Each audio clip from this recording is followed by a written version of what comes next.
I know it's not just me, but anyone else have that shared experience that when you foam roll at the gym, you can only find two types of foam rollers max, something super dense and firm, or something exactly the opposite and with barely any firmness, with no in between. Then when you go shopping for a foam roller to have one at home, you could be presented with an overwhelming amount of choices. Like, what's the difference in size? What's the difference in that firmness that they call density? Should I get one that vibrates or not? Let's be honest, you don't want to spend your money on the wrong type of roller for your particular body type. And in this short video, what I'm going to do is I'm going to guide you to the best possible option for you and your body type. So this video is really going to be perfect for anyone who's thinking about buying a foam roller for themselves or someone else, and they need a little bit of guidance before making that final decision.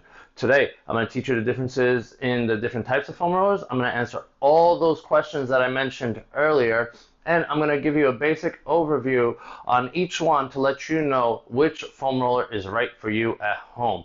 If you want more reviews of various other recovery products, then stay tuned, because this November 2020, I'm going to be giving you a few reviews from foam rollers to massage guns, product reviews, and so much more. Make sure you hit subscribe and click that bell icon so you get all the alerts. And to make your life easy, anything that I talk about, whether live or I put in an image on the screen right next to me, there's going to be a link for you to buy that in the description down below. Now, let's just quickly do the intro and we'll get right to that review of foam rollers.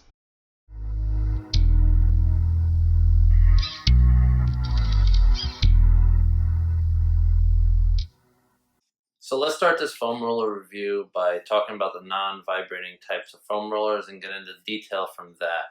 For those of you that are excited about the foam roller vibrators, just skip ahead to that part. I've already marked it off for you. Okay, now that those people skipped ahead, let's start by talking about the different sizes of foam rollers that are the most common options on the internet for you to purchase. Most type of foam rollers that you can buy, they usually come in 36, 24, or 12-inch sizes, with some being even smaller than that. Now, for my friends outside of the United States that use a metric system, those foam rollers would most likely be 90, 60, or 30 centimeters long. One other thing to remember is that any size outside of those three are usually what's considered to be less standard sizes of foam rollers. Make sure to be cautious when buying the ones that are 8 inches or less, because one of the things is they'll market that it's ideal to roll against your spine. You want to be careful of that type of tool, anything that you put close to your spine, especially when you're not a trained professional. Remember, you can hurt your spine. It can be as bad as becoming paralyzed, but it could even cause nerve damage and cause dysfunction. So please be wise when working near your spinal column. I say that if you need relief and it's close to your vertebrae, then what you got to do is you just got to get the help of a licensed therapist. Like the old saying goes, an ounce of prevention is worth a pound of cure. So if you need a massage on your back and you're in the New York City area, then make sure you schedule your massage at www.elitehealersmassagetherapy.com and book with either myself or the team to get the relief that you need. As a general rule, one of the things that is important to know is never use the spike rollers freely along your spine. Some people refer to this type of roller as the rumble roller. Whatever you call it, it's not really ideal for most any type of body. The reason being that those things cause uneven pressure along the body, and if it gets to your spine, that can cause vertebrae or nerve damage. This type of foam roller could also cause damage to your bones, like if you've lost bone density and you've become stiffer or more rigid. So that's why I wouldn't recommend this type of foam roller to a lot of people overall, if much anybody.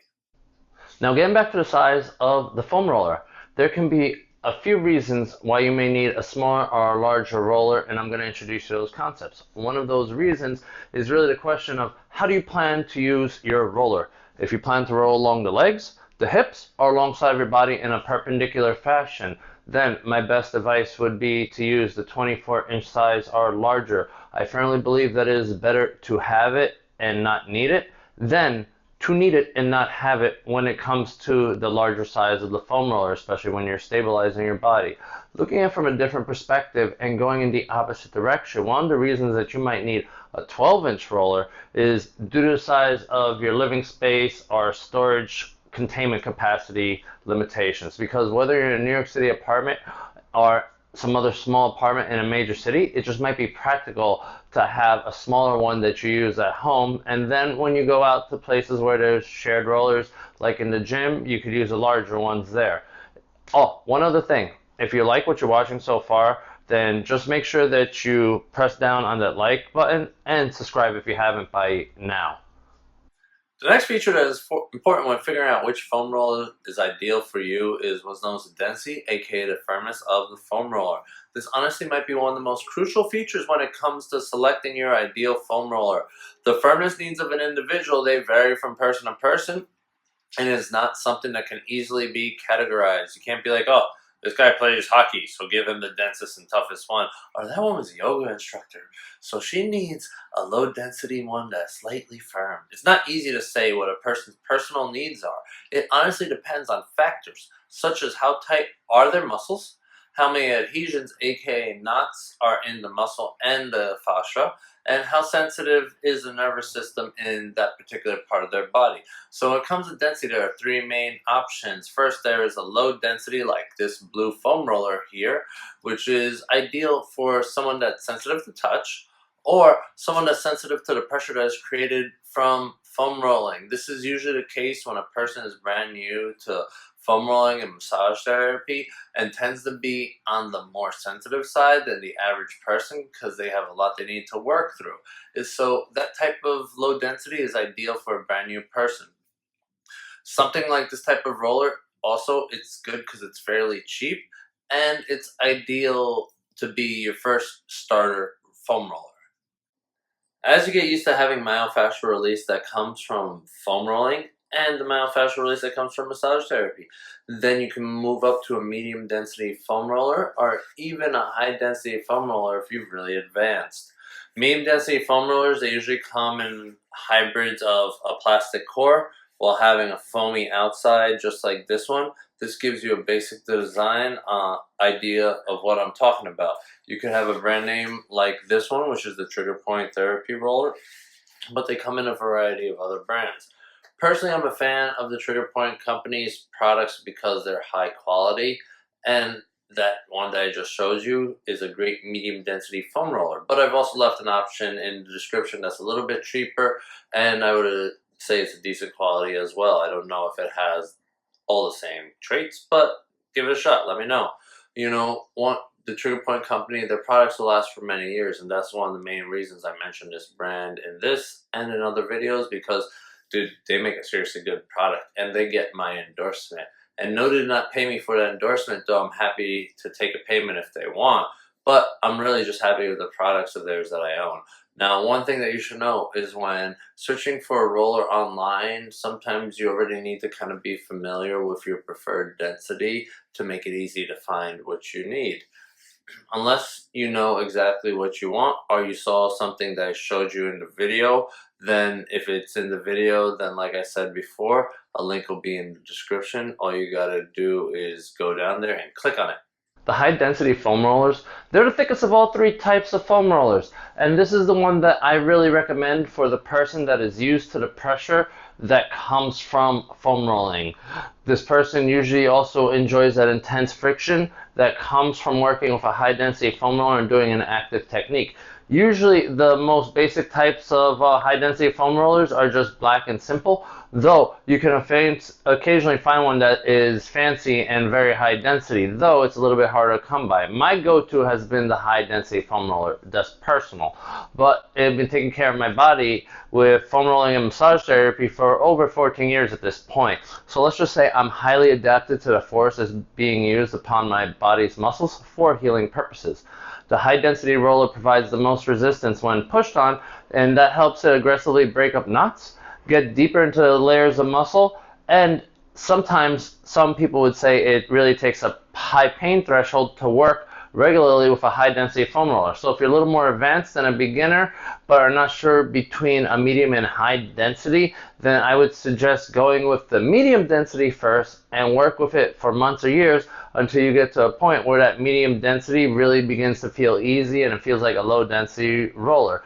One other fact that I think you should know is, just like the low density roller, the high density foam roller was very common to find in gyms until the pandemic of 2020 hit. Now, I assume that they're going to be back in the gym after this great pandemic that just passed is finally over. And until then, I hope that this video begins helping you figure out what is best for you. And before we go on, just remember, if you're getting value from this video, then what I want you to do is just take a moment, firmly press down on that like button. It helps this video get out to more people who could use it, and I greatly appreciate it. Now, final question that some of you may ask when it comes to what type of foam roller that you should really be using is whether you should be getting a vibrating foam roller or a regular foam roller. Let me start with this simple statement. If you're brand new to foam rolling or you do not have a big budget, then just get a foam roller that doesn't vibrate. It's very simple. The basic model is all you're really going to need when you're brand new to foam rolling. If you can't afford a model like a vibrating one, then don't worry, because also at least you start with some good old-fashioned compression and friction that comes from your standard foam roller. This basic feature will be enough until further down the road when you can afford to get one. Now, one thing to know about the electric foam rollers is if that you see one like that I have on my screen, all the buttons are in the center of the roller. Having this metal and plastic on the inside of the body of the foam roller gives the roller a firmer core. And in the end, what this does is that it makes the outside of the roller feel like it's a higher density foam roller than what the foam actually is. That means in terms of firmness, you feel it coming from the density type. There is no low density vibrating foam roller option because of that plastic feature. Only medium and high density ones really can be found when looking for a vibrating foam roller. In the future, I'm going to do a video that's going to tell you more about the vibrating foam roller. But if you want to know a bit more about the basics of a massage gun, then click the link above, or look for the link in the description to connect to that video so you can learn a little bit more about the vibrating technology, and that'll hold you until the vibrating foam roller video comes out.